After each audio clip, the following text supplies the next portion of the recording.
when we came back from Texas, and I went to a counselor, and we looked at jobs that for dietitians, and yes, they had so many jobs. You know, there was at that time I think there was 2 hospitals that would take out dietitians.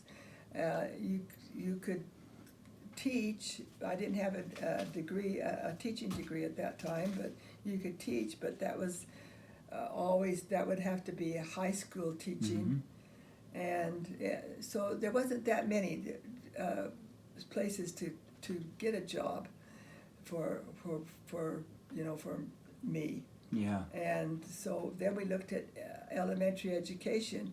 Well, guess what?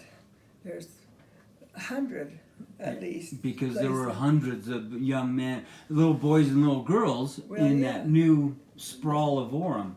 Well, and this was, I mean, you know, they were all over. I mean, they were in Orem, they were in, you could go all over anyhow, so it looked like. So I decided, okay, well, what I needed to do is get an elementary education, and that's when I started to go back to school and work on that.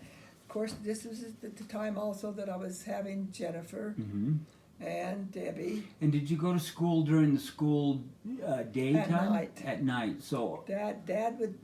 I did most of my schooling at night and in summer. In the summer. And Dad was very good about taking care of everything while I was gone. So he was a big help.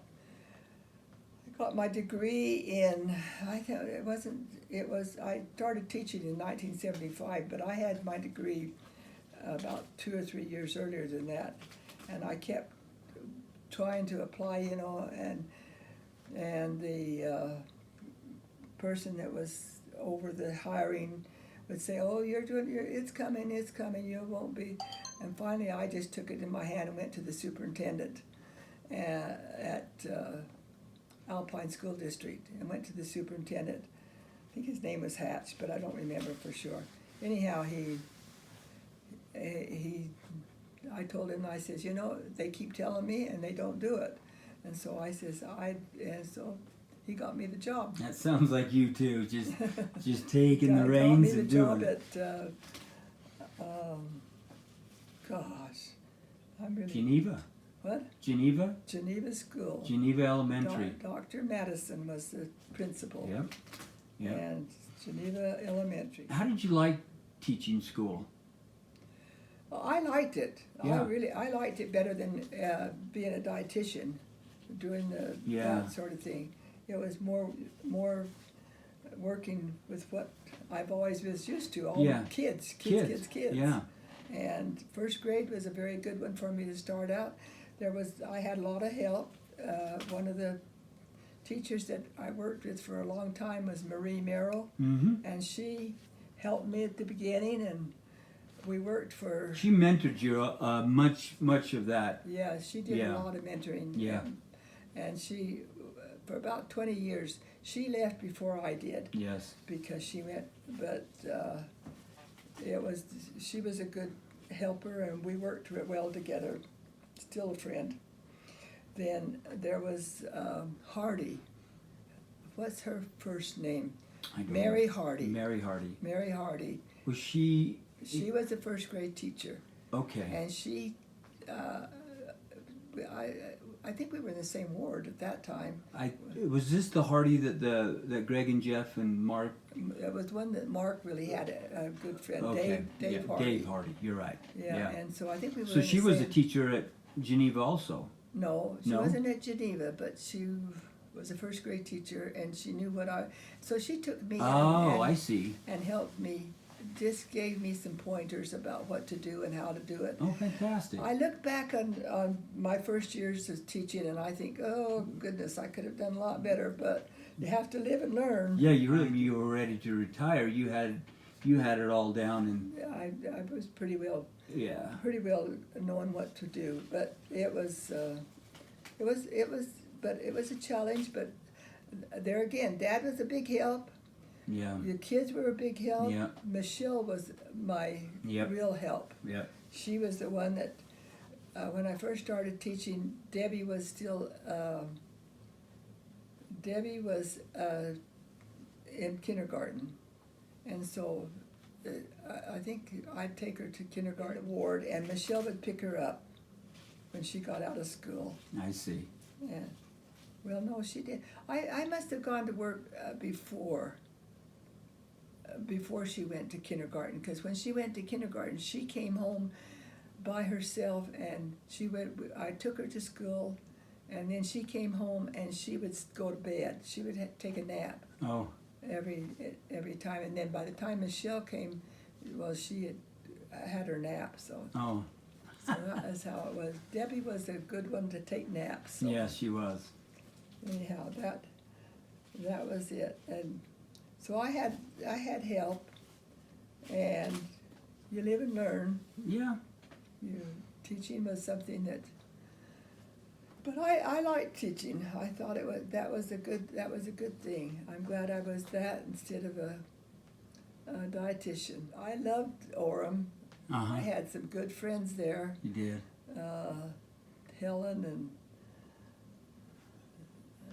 Michelle Green, Connie Parsons. they all were there. Yeah, they were there. They were all. They were wonderful people. Yeah, they were that whole ward. And I can't, looking up and down that street and on 60s, I can't remember not having a member ward in a house that wasn't a member of the ward. So it was an incredible time to grow up as a young child in Orem, in that area.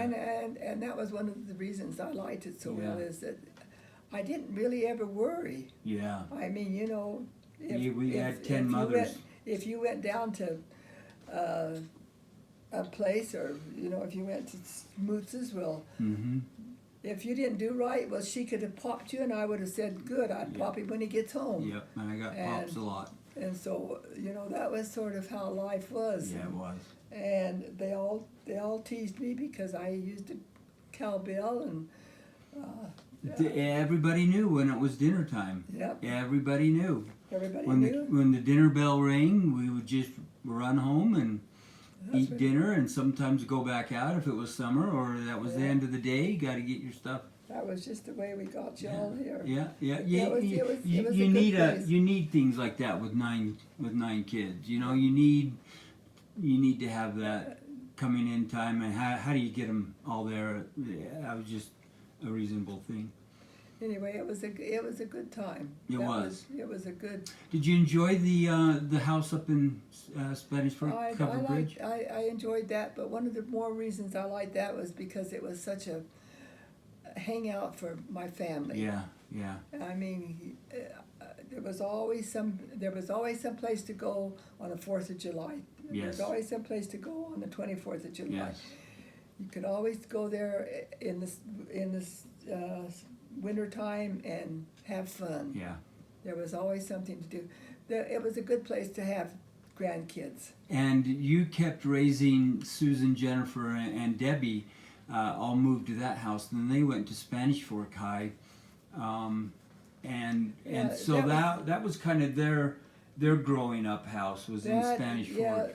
Yeah, it was a little bit hard on Susan right at first. She was in High school? Orem High. Yeah, she went to Orem High. I think she was, and then she went to Spanish Fork High. But then she later told me, she says, "Well, you were a little fish in Spanish in Orem, but you were a big fish in Spanish Fork." So Yeah. I think she learned. They all liked going to school there. Yeah. And that was good. Yeah. So that was good. They made some good friends. What prompted you to move from Covered Bridge Canyon to here in Spanish Fork? Well, we just realized that it was too big for us. Yeah. And the place was just too hard for Dad to take care of. Snow-wise. That hill where we did the Mhm. mowing on, Mm-hmm. and he would ride along that side of that hill, and he says, "One of these days it's going to roll over on me." Yeah. And so there again, what Dad wanted, we went and did. Sold the home. I think you sold it fairly quickly. Well, we put it up, and then it didn't sell very much, and then the next time we put it up, it sold pretty close. But that was a good thing. It was a good time to sell. We got a good price for it. And you got a good deal with this home too. Yeah, Yeah. we got it. And it's a little more manageable for you and Dad. It's been a very manageable and very well easy to do. I mean, it's not too hard to take care of, especially if I don't get back trouble.